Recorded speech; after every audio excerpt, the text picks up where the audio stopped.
जिहाद की ये सदाएं सुन करके लोगों ने अपने सरों की गठरियां उतार करके रख दी थी।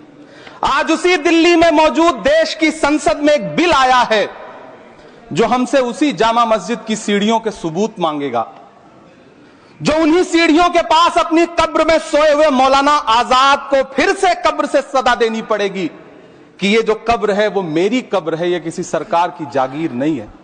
सभापति महोदय, मैं जहां खड़ा हूं इसी संसद भवन के सामने सड़क के उस पार अपनी कब्र में सोए हुए भारत के पूर्व राष्ट्रपति फखरुद्दीन अली अहमद की कब्र है।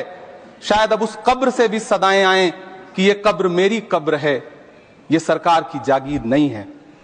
सभापति महोदय, मैं वक्फ कानूनों में किए जा रहे संविधान विरोधी बदलावों के खिलाफ बोलने के लिए खड़ा हुआ हूं। संविधान का आर्टिकल 14 हो, 29 हो, 30 हो, चीख चीख कर कहता है कि देश में सब बराबर के हकदार हैं। आर्टिकल 26 कहता है कि सबको अपने अपने मजहबी कामों के लिए मंदिर, मस्जिद, गिरजाघर, गुरुद्वारों का निर्माण करने का हक है और उसका रखरखाव का भी हक है। लेकिन डॉक्टर बाबा साहब अंबेडकर के संविधान को हर दिन कुचलने वाली यह सरकार देश के मुसलमानों से नफरत में इतनी अंधी हो गई है कि खुलेआम देश की संसद में देश सरकार के माइनॉरिटी मिनिस्टर साहब और होम मिनिस्टर साहब झूठ बोलते हैं और देश को गुमराह करते हैं, झूठ शब्द असत्य बोलते हैं। सरकार ने इस बिल का नाम उम्मीद रखा है। मंत्री जी कल से इसे देश के मुसलमानों के लिए नई उम्मीद बता रहे हैं। नहीं मंत्री जी, न तो यह बिल मुसलमानों के लिए नई उम्मीद है और न ही उम्मीद की नई किरण।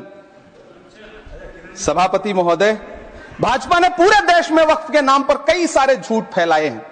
आइए आज उनकी सच्चाई पर बात करते हैं। वक्फ ट्रिब्यूनल को ऐसे बताया जाता है जैसे वक्फ ट्रिब्यूनल कोई मजहबी खाप पंचायत हो। सभापति महोदय, जबकि सच्चाई यह है कि वक्फ ट्रिब्यूनल भी तो सरकारी न्यायिक विभाग है जिसमें सरकार द्वारा नियुक्त जज होते हैं, जिसमें प्रशासनिक अधिकारी होते हैं, कहीं ऊपर से थोड़ी आ गए।